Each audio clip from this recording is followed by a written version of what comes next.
네, 얘 왜 이러는 걸까요? 두 번째 사연 이어서 해보겠습니다.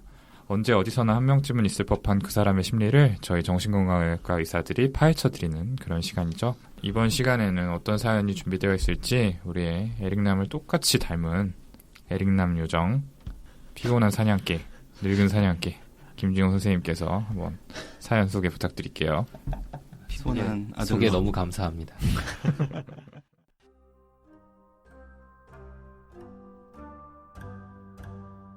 네, 안녕하세요. 결혼을 앞두고 있는 30대 여성입니다. 저희 아빠 이야기를 해보려고 해요. 저희 아빠는 어릴 때부터 운동을 하셔서 그런지 성격이 강하신 편입니다. 자수성가하셔서 자기애라고 할까요? 그런 것도 좀 강하시고요.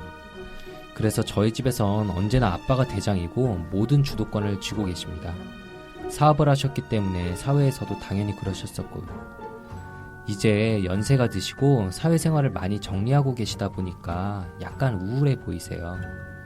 이제 나이가 들었으니 일을 정리하고 싶다고 하시면서도 동시에 나는 왜 이렇게 늙어버려서 일을 못하느냐 이러면서 한탄도 하시고요. 아직 정리되지 않은 일이 있어 조금이라도 업무를 하러 나가셔야 할 때는 내가 이 나이에 왜 일을 하러 가야 되냐며 짜증을 내시기도 하십니다. 최근 들어 아빠의 감정은 늘 두 가지입니다. 화가 나 있거나 기분이 아주 좋거나 이 두 개인데 그 화가 나면 인상을 쓰시고 말씀도 잘 안 하시고 모든 일에 부정적으로 반응하시며 주변 가족들을 불안하게 만드십니다. 아빠는 뭔가 기분이 나쁘신데 누구도 아빠가 화가 난 이유를 알지 못하니까 풀어드릴 수도 없고 대화를 하려고 하면 날카롭게 행동하시니 방법이 없습니다. 정말이지 전혀 생각지 못한 부분에서 갑자기 삐져서 말씀을 안 하시거든요. 그러다 시간이 지나면 전혀 생각지 못하게 화가 풀리시면서 기분이 좋아집니다. 근데 그렇게 풀어지셨다고 해서 저희 가족이 즐거운 것도 아닙니다. 이미 아빠에게 상처받은 저희는 이유도 모른 채 당하고 마음이 상해 있는데 아빠는 본인 기분이 좋으니 당연히 저희도 아빠와 같은 감정이길 바라면서 기쁜 감정을 강요합니다. 여기서 조금이라도 아빠가 감정 코드가 맞지 않으면 또 바로 삐진 모드로 들어가십니다. 아빠는 화가 풀리시면 기분이 과하게 좋아지셔서 말씀도 많이 하시고 모든 일을 함께 하려 하십니다. 방에서 일하고 있거나 자려고 하고 있는 저희를 불러 모아서 TV를 다 같이 보자고 하시고 TV를 보시면서도 끊임없이 TV 나오는 사람들에 대해 평가하고 이야기하십니다. 식사하실 때도 무조건 집에 있는 사람 모두 불러와서 앉혀야 하십니다. 밥을 안 먹을 사람도 무조건 앉아 있어야 됩니다. 물론 식사 준비 중에도 끊임없이 부엌에 오셔서 간섭하시며 이야기를 하시는데 정말 정신이 하나도 없습니다. 젊은 시절엔 일하시느라 거의 집에 없으셨고 이제 가족들과 함께 즐거운 시간을 보내고 싶으신 마음은 이해가 가지만 가끔은 그냥 삐진 모드로 계셨으면 좋겠다는 생각도 하게 되네요. 요즘 저희 가족은 거의 모든 에너지를 아빠의 기분을 살피는 데 사용하고 있습니다. 말 한마디도 눈치 보며 조심스럽게 하고 어떤 장단에 춤을 춰야 하나 온 신경을 곤두세워야 합니다. 특히 엄마가 너무 힘들어하세요. 지금은 저랑 수다도 떨고 대화를 하며 버티시는데 제가 이제 결혼을 하고 나면 엄마 혼자 이걸 감당하셔야 할 텐데 제가 걱정이 많습니다. 아버지께서 젊을 때도 화가 많긴 하셨지만 요즘은 화가 아니라 작은 일에 쉽게 삐치시고 감정 조절이 잘 안 되시는 것 같아서요. 엄마는 혹시나 아버지께서 우울증 혹은 최악의 경우는 치매 초기 증상은 아닐까 여러 가지로 걱정하시며 병원이라도 가보고 싶어 하시는데 아빠는 심리검사나 정신과에 대한 거부감이 너무나 크십니다. 예전에 부부 심리 상담을 해보라고 했을 때도 아빠는 그런 곳은 정신병자나 가는 곳 아니냐 이렇게 하시며 역정을 내셨었거든요. 나이가 들면서 변해버린 아빠, 이런 아빠를 미워하게 될까봐 걱정입니다. 아빠의 이런 증상이 나쁜 병은 아니겠죠? 상담을 받아야 한다면 어떤 방법으로 병원을 가야 할까요? 도와주세요.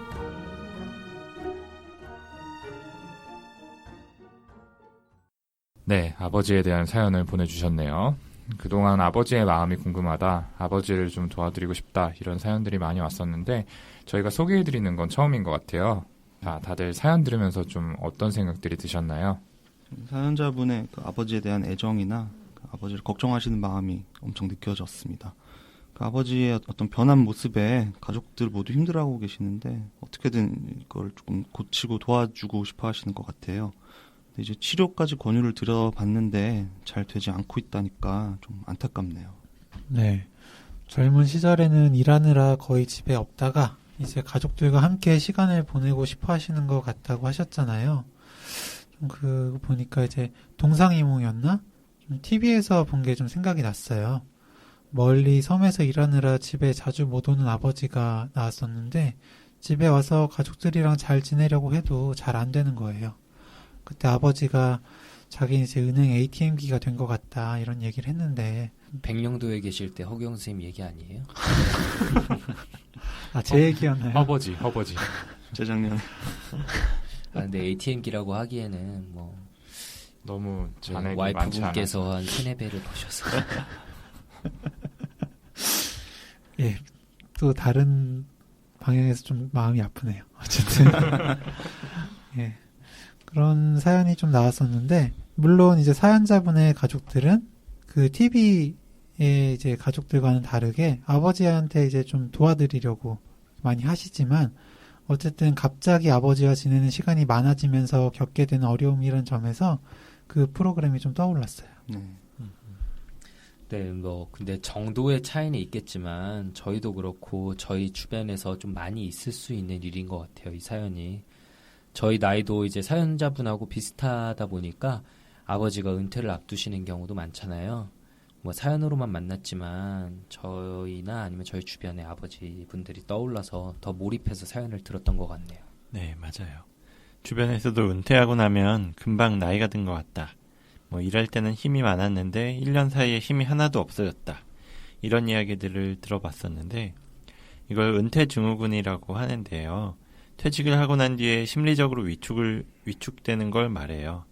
우울하거나 의욕이 떨어지거나 무기력한 것 같은 정신과적인 증상하고 뭐 소화불량이나 두통 같은 신체 증상이 나타나는데 사연자분의 아버지께서 성격이 급격하게 변하고 쉽게 화를 내면서 예민해지셨다고 하는데 전 은퇴 증후군 이게 의심이 좀 되네요. 네. 방금 윤유 선생님이 은퇴 증후군이라는 단어를 사용하셨는데 여기 대해서 조금 더 자세하게 알아보면 좋을 것 같네요. 이게 IMF 그 경제 대란 때 갑자기 사람들이 대거 실직하게 되면서 쓰이기 시작한 말이었죠. 네, 그렇죠. 게다가 워낙 우리나라는 근무 시간이 유독 길잖아요. 야근을 안 하는 게 이상할 정도인데다가 주말까지 일하는 경우가 많은데요. 그 별다른 취미생활도 못하고 뭐 가족이나 친구와도 거의 시간을 못 보내고 일에만 집중하다가 실직을 하게 되니까 내 삶의 전부를 차지하던 그 직장이 없어지니 삶 자체가 없어져 버린 거예요, 이제. 그 일이라는 게 거의 유일하게 자존감을 유지시켜주는 수단이었을 수도 있는데 그게 없어지니까 자존감도 손상되고 아까 희우가 얘기했던 것 같은 뭐 우울, 불안, 무기력, 분노, 식욕 저하, 뭐 신체 통증 등의 여러 증상들이 나타날 수 있게 되는 거죠. 네. 그런 이제 자기가 이제 자기의 건강 상태를 평가할 때 그게 수입과 상관관계를 보인다는 연구 결과가 있거든요. 이제 은퇴를 하게 되면 경제적 수입이 없어지거나 어쨌든 뭐 줄어드는 셈이니까 아픈 것도 더 크게 느껴지는 것 같아요. 또 은퇴할 즈음의 나이가 되면 자녀들은 이제 결혼을 해서 품을 떠나거나 또 친구들을 만나는 것도 쉽지가 않잖아요. 이렇게 인간관계가 제한이 되면 더욱 자존감이 떨어지죠. 그리고 에릭슨이라고 하는 분이 생애 주기 동안 이루어야 할 발달 과업이라는 이야기를 하면서 60대 이후인 8단계의 과업으로 통합이 필요하다고 얘기를 했어요. 여기서 말하는 통합이라는 건 자기 자신의 하나뿐인 삶을 받아들이고 지금까지 만났었던 주위 사람들도 좀 소중하게 여겨서 다른 대역을 찾지 않고 직접 수용하는 거라고 정의를 했어요. 그래서 지금까지 자신만의 삶의 책임을 받아들이고 초연하긴 하지만 아직 삶에 적극적인 관심이 있는 수준에 도달하는 게 목표라고 이야기를 했습니다. 그리고 여기에 실패하게 되면 일어나는 현상을 절망이라고 해서 외부 세계를 매우 혐오하고 사회나 사람들에 대한 분노를 보일 수도 있다고 이야기를 했어요. 그러면서 불안장애가 흔히 나타날 수 있다고 했는데 자신의 삶을 돌이켜보면 시간은 다 가버리고 기회는 이제 없다. 이런 생각에 잠기는 공황감 같은 게 연관되어 있다고 했습니다. 네, 그 에릭슨의 8단계 외우는 게 좀 힘들었었는데 그 마지막 단계죠. 이제 인생의 노년기 과제를 그 통합성 대 절망감으로 봤어요. 성공하면 통합 성공하는 거, 실패하면 절망감 이렇게 네. 본 건데 노년기가 되기 전에 그 젊을 때는 사람들이 자신의 인생에 대해서 생각을 할 때 주로 미래에 대해서 그려보거든요. 성공해서 이런 사람이 돼야지, 이렇게 인생을 살아나가야지, 이렇게 되는데 마지막 시기인 노년기에는 관심이 이제 과거로 옮겨가서 내 인생이 가치가 있었던 삶인가라는 생각이 점차 떠오르게 되는 거죠. 거기서 자신의 인생을 정리해보고 삶의 가치를 확신하게 되는 사람은 이제 통합에 성공해서 마음이 편안해지는 건데, 아, 내가 잘 살았구나, 이렇게. 반면에 불만족스러웠던 점들에 더 몰두하게 되는 사람들은 절망하고 슬퍼지는 거죠. 아, 이제 내 인생 끝나가는데 나 헛살았구나, 라면서 계속 다른 거에 집착하게 되고. 이건 온전히 자신 스스로의 좀 주관적 평가이기 때문에 주변 사람들의 평가나 뭐 경제적, 사회적인 성공과 반드시 연관이 있는 건 아니에요. 남들이 보기엔 뭐 힘든 삶을 산 것 같아도 노력해온 자신의 인생에 스스로 만족하고 인생을 마칠 때까지 주변 사람과 뭐 사회에 봉사하다가 가시는 분들도 있고, 반면에 엄청난 부자임에도 불구하고 한 번뿐인 인생 제대로 못 살았는데 끝나간다는 생각에 불안해하고 막 현실을 받아들이지 못하는 사람들도 있죠. 뭐 대표적으로는 불로초를 뭐 찾아서 헤맸던 진시황도 그런 사람 아닐까 싶어요. 뭐 그렇게 늙은 나이에 죽은 건 아니지만. 네. 그래서 이제 과거에 대한 그 정리를 해야 된다, 그런 뜻에서 말씀을 해주셨는데, 나이가 들면은 또 신체 기능도 떨어지잖아요. 조금만 활동해도 쉽게 피곤해지고, 또 예전만큼 쉬어도 쉰 것 같지가 않고요. 그리고 또 무릎이나 허리, 뭐 어깨 같은 근육통도 많이 생겨서 어딜 다니는 것도 쉽지가 않아지죠. 또 뭐 기억력이나 언어 능력, 이런 인지 능력도 떨어지고요. 이렇게 뭐 신체 기능들이 떨어지고 몸도 아픈 데도 많으면 결국엔 이제 정신 신체 증상이나 건강 염려증, 우울증 같은 증상들이 또 생기기도 합니다. 극단적으로 이제 자살하게 되는 비율도 65세 이상에서 가장 높죠.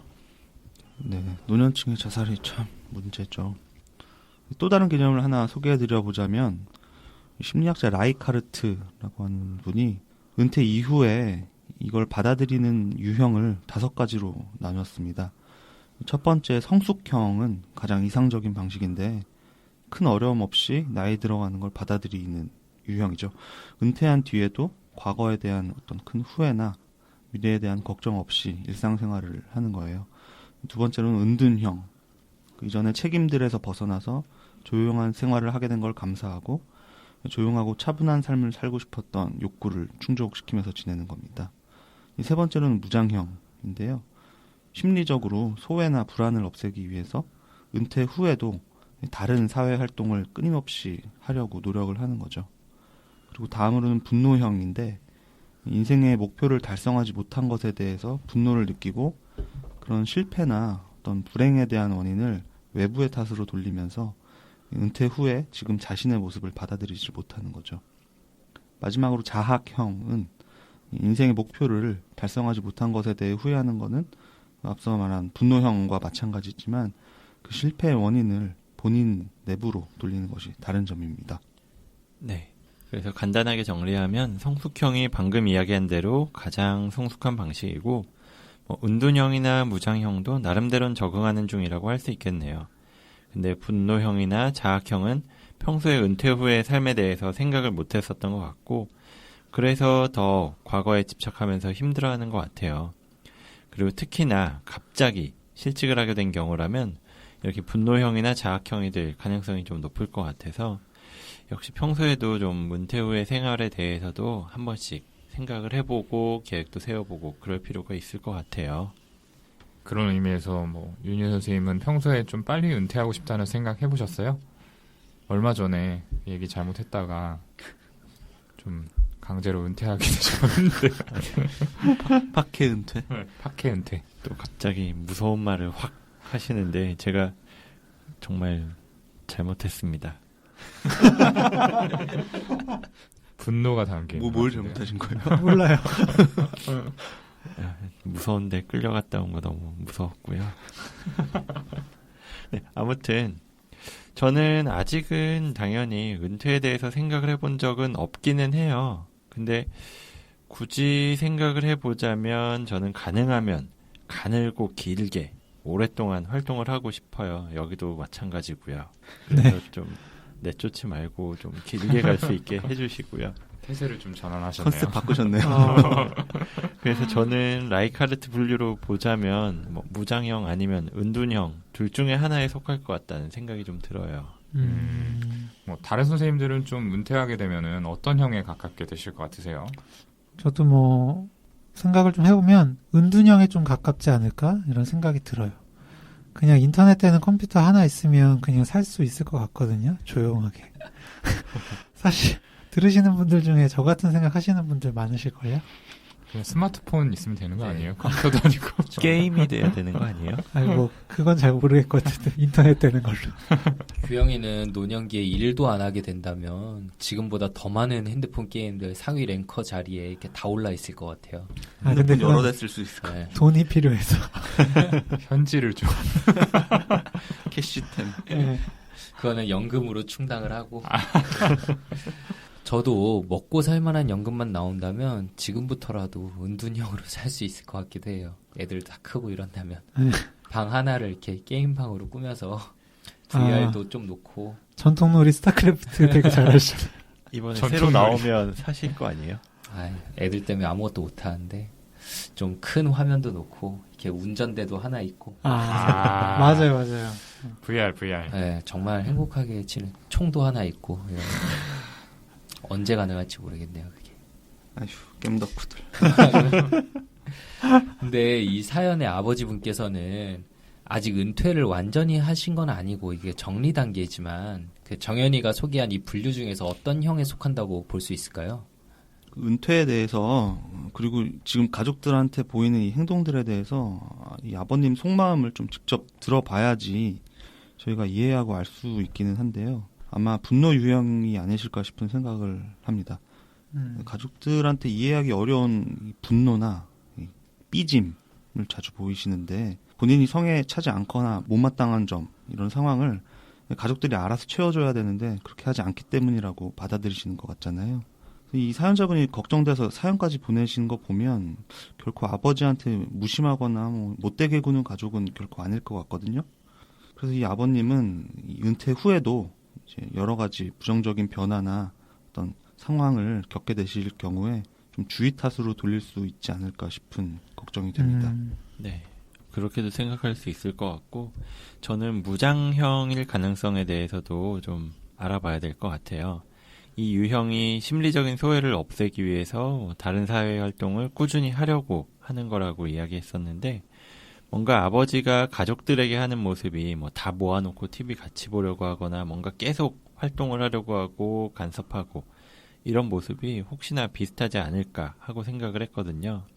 이게 좀 핀트가 벗어나긴 하지만 사회 활동을 꾸준히 하려는 게 아닌가 싶은 그런 생각이 들어가지고요. 이 사업하시던 그때의 생활을 가족 안에서 다시 조금 네. 재현하고 싶어 하시는 욕구라고 볼 네. 수도 있겠네요. 네. 그런 생각을 해봐서 무장형 가능성을 생각해봤습니다. 네. 아무튼 이 사연자분의 아버지는 은퇴증후군이라고 생각이 되고 아직 은퇴 후의 생활에 대해서 충분히 생각해보지 못하셨거나 받아들이지 못하신 것 같다. 이렇게 좀 정리를 해볼 수가 있겠네요. 그렇다면은 이분은 왜 다른 분들보다 이렇게 사회생활을 정리하고 은퇴하는 것에 대해서 받아들이기 힘들어하시는 이런 모습을 보이시는 걸까요? 제 생각에는 원래 자수성가하신 자기애가 많은 성격이라고 하셨잖아요. 집에서도 항상 대장이고 주도권을 가지고 계셨다고 하는데 원래 자기애성 성격이 영향을 준 것 같아요. 내가 집에서 대우를 받아야 돼. 난 자수성가했어. 이렇게 사회에서의 성공과 그로 인한 가족들의 인정으로 자존감을 유지하고 계셨을 가능성이 크다고 생각해요. 그래서 원래의 성격이 나이가 드시면서 좀 더 부각돼서 나오는 것 같기도 하고요.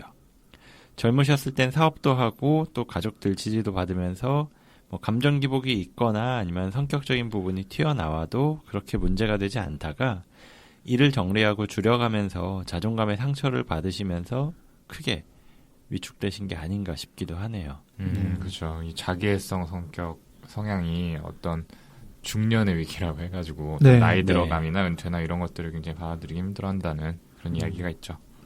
네, 그래서 그 우울이나 무기력, 짜증 같은 것들이 많이 생기기도 하고 또 실제로 가족분들하고 이제 지내게 되는 시간 자체가 길어지니까 이전보다 더 귀찮게 하고 그러다 보면 가족들도 이전과는 다르게 조금 매몰차거나 아무래도 참지 못하고 좀 예민하게 대하실 경우가 많을 거고 아버님은 거기에서 이제 또 상처받아서 어떤 부정적 감정을 심하게 느껴지게 되는 악순환인 것 같습니다.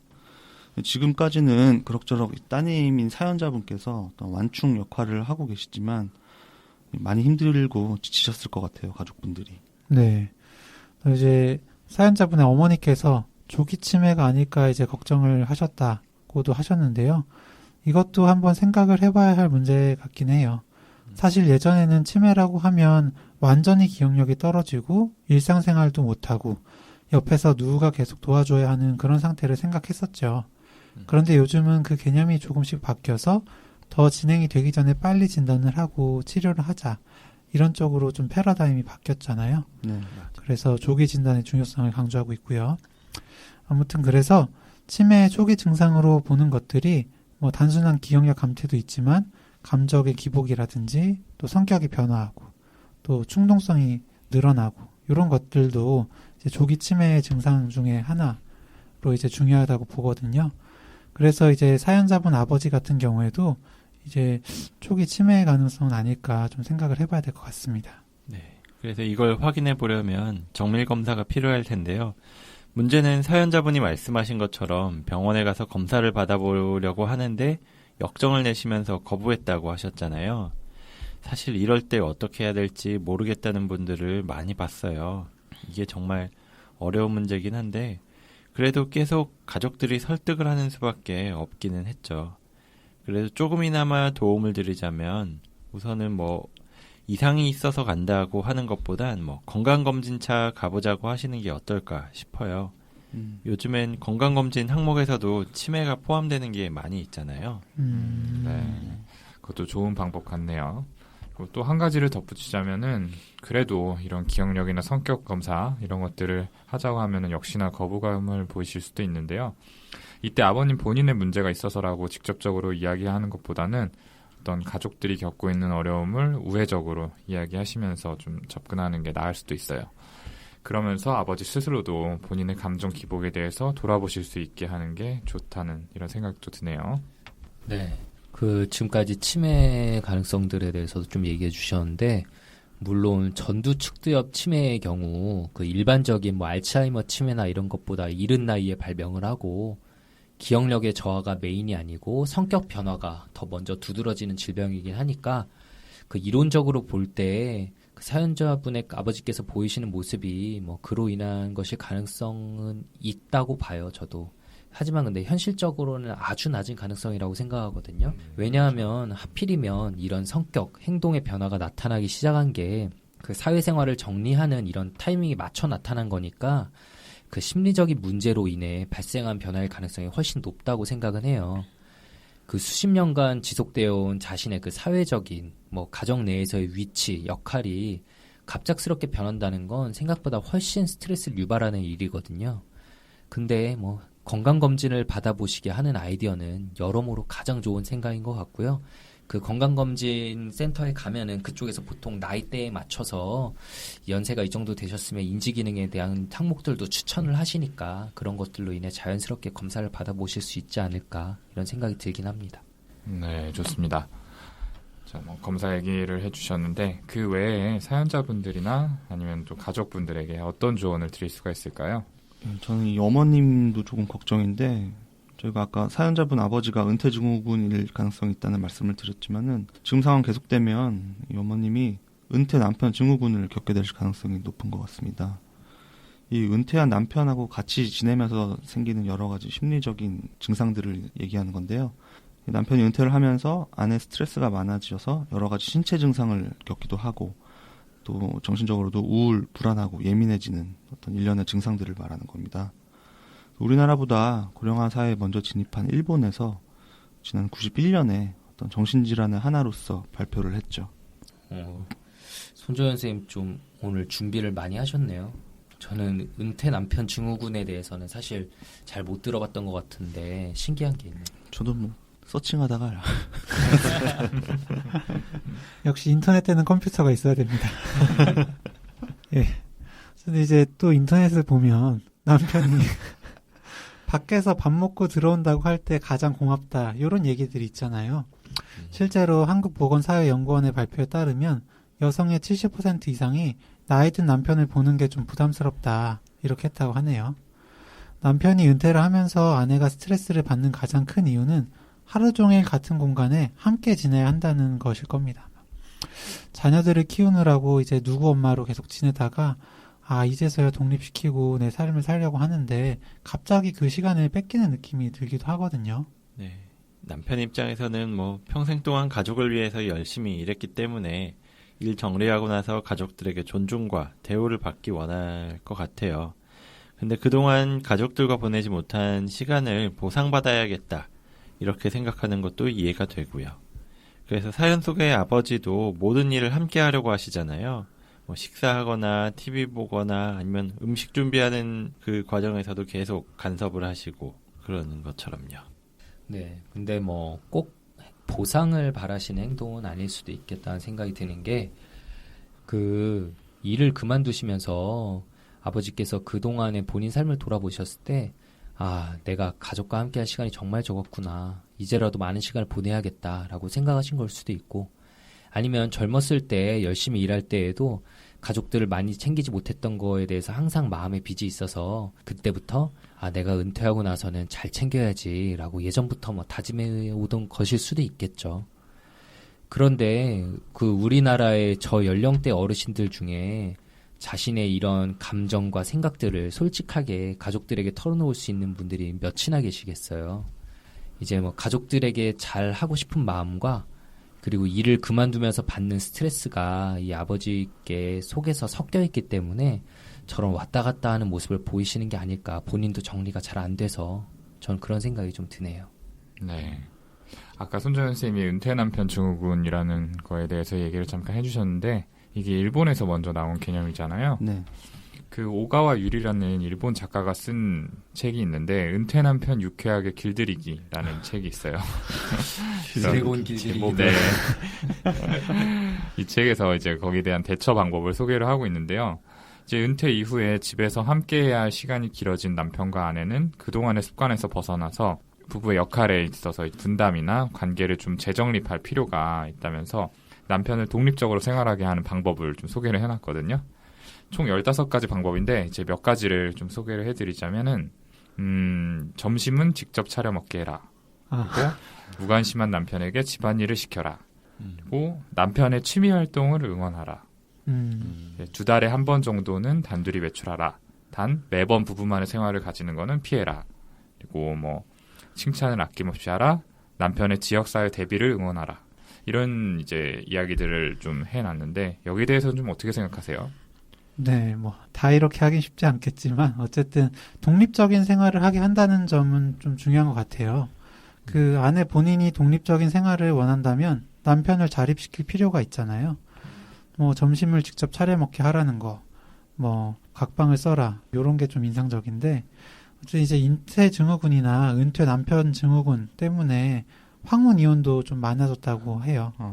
예, 은퇴 후에 4년 이내가 좀 가장 위험하다고 하는데 요 내용 보면은 이제 그래서 그런지 유사시에 대비해서 통장을 가져라 그런 내용도 맞아요. 있는데 그런 내용도 있었죠. 네, 요런 것도 좀 인상이 깊었었고요. 네, 어쨌든 은퇴 전에 은퇴까지의 생활을 정리하고 부부나 가족과의 관계를 다시 한번 생각해 볼 수 있게 하는 프로그램을 좀 저희 정신건강의학과에서 운영하는 것도 좀 좋을 것 같아요.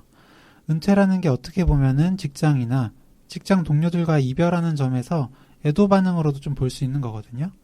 그 과정을 좀 잘 이겨내실 수 있게 저희 정신과 의사들이 좀 도와드리면 좋을 것 같습니다. 네, 그런 의미에서 이제 이 사연자분께는 아버지와 사회생활하면서 지금까지 어떠셨는지 그리고 가족들에 대해서는 어떤 생각을 가지고 있는지에 대해서 이야기를 하고 또 가족들이 아버지에 대해서 이야기하는 그런 시간을 가져봤으면 좋겠다는 생각이 들어요. 물론 전문가의 도움을 받아서 이야기를 한다면 뭐 더 큰 효과를 거둘 수 있겠지만 그렇지 않더라도 그냥 그런 시간들을 가지고 이야기해보는 것, 그거는 그 자체로 의미가 있을 것 같거든요. 그 과정에서 아버지도 본인이 힘들어하시거나 아니면 가족들이 힘들어했다는 걸 아시고 전 치료 과정에 참여하시게 된다면 더욱더 좋을 것 같다는 생각이 들고요. 다른 선생님들은 좀 아버지의 치료에 대해서 어떻게 접근하면 좋을지 말씀해 주시면 좋을 것 같네요. 네. 저는 이전에 부부 심리 상담을 받으려고 했을 때 왜 받으려고 했었는지, 그리고 아버지한테 어떻게 이야기를 하고 모셔가려고 했었는지를 좀 더 자세히 알고 싶어요. 이 사연자분께서 이 방송을 들으신다면 그 내용에 대해서 다시 알려주시면 좀 더 도움을 드릴 수 있을 것 같고요. 그리고 아버지 스스로가 감정 기복 때문에 불편해하긴 하는지, 또는 가족들하고 갈등이 생기는 걸 알고 있는지, 알고 있다면 가족하고 갈등이 생기는 것을 불편해하긴 하는지, 이런 것들을 알아봐야 할 것 같네요. 최소한 아버지 본인이 불편해하는 게 있으면 그 부분을 공략해서 치료받으러 오시게 할 수 있을 것 같으니까 조금이라도 스스로가 불편해하는 게 있는지를 알면 좋겠다고 물어보고 싶습니다. 네. 저는 이 사연자분의 아버지께 추천하고 싶은 한 가지 치료 방법이 있어요.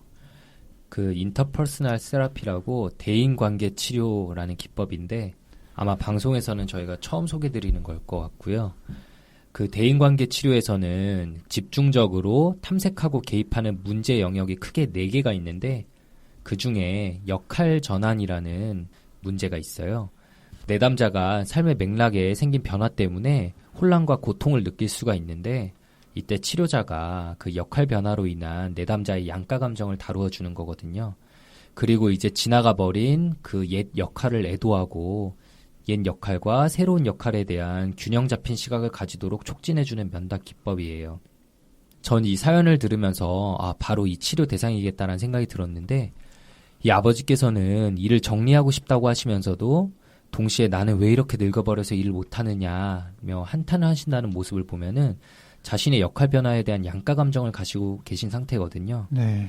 또한 활발한 경제활동을 통해서 돈을 벌어다주는 전형적인 가장이라는 자신의 옛 역할과 이제는 집에 같이 있으면서 가정의 무게중심을 잡아주는 조용한 가장이라는 새 역할로의 그런 급격한 변화 중에 균형을 못 잡고 계신 상태예요.